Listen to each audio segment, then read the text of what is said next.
Ang bayan ng Lambuna ay isang munisipalidad sa lalawigan ng Iloilo, Pilipinas. Ayon sa census noong 2020, may ritong populasyon na 81,236 katao. Ang Lambunaw ay isang unang klaseng bayan sa lalawigan ng Iloilo, Pilipinas.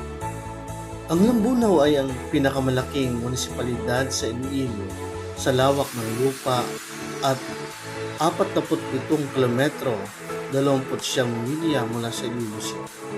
Ang bayan ng Lambunaw ay nahati sa 73 mga barangay. Bawat barangay ay binubuo ng mga purok at may mga sikyo.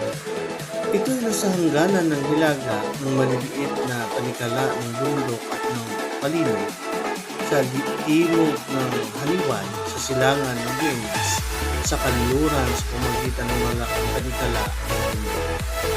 Ang bayang ito ay may mga produksyong pagsasaka, bigas, mais, asukal, tabako, ilang kape, kakao at gulay, mga industriya, mga magaspang na tela, abaka at hula. Ang munisipyo ay nasa landas ng bagyong Haiyan na dulot ng parehong pagguho ng lupa at pagkasira ng mga lugar ng agrikultura. Pero alam niyo ba mga kaibigan kung bakit tinatawag na Lambunaw ang Lambunaw? Ang pangalang Lambunaw ay pinaniniwalaang nagmula sa katutubong puno ng Lambunaw. Aglaya ebenariti, isang punong namumunga na sa kasaysayan ay nangingibabaw sa lugar. Ang munisipalidad ay matatagpuan sa lalawigan ng Iloilo sa isla ng Panay sa Pilipinas at kilala sa mayamang biodiversity kabilang ang mga bulubunduking barangay tulad ng Panuran at Kabatangan kung saan matatagpuan pa rin ang puno. Itinatag ng mga Agustian ang bayang ito noong 1742, ngunit bumuo lamang ng isang parokya na may Kalinog. Gayunpaman, pagkaraan ng 3 taon ay isinama si Kalinog sa Pasig at Lambunaw sa laglag na siyang matrix nito. Noong 1747, muling nagsanib ang dalawang bayan sa isang parokya, ngunit sa loob ng 3 taon ay inilagay sila sa kanilang mga matrix dahil sa kakulangan ng mga tauhan ng rehiyon. Noong 1753, sila ay muling sinamahan hanggang 1765 nang si Kalinog ay isinama sa Pasig at ang Lambunaw lamang ang nagpatuloy sa pagbuo ng isang parokya.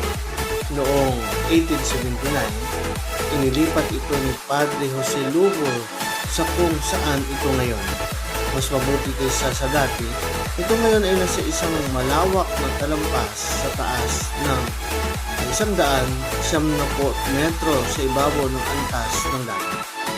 Ang kalupaan ay gumulong at bulubundukin, ngunit may magagandang matabang kapatagan.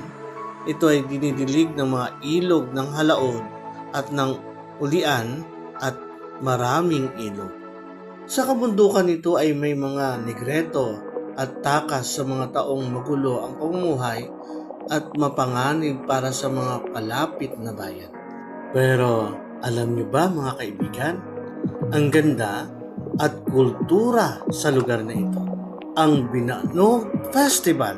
Ang Binanog Festival sa Lambunaw, Iloilo ay taunang kultural na nagdiriwang na ginaganap tuwing Disyembre na nagpaparangal sa mga tradisyon ng mga katutubo ng Panay Bukidnon na itinatampok ng sayaw na saot, kabanog, sayaw na nagpapakita ito ng masiglang parang lawin na paggalaw na ginagaya ang ibong banog kasama ng lokal, katutubong pagkain at tradisyonal na kasuotan tulad ng patadyong.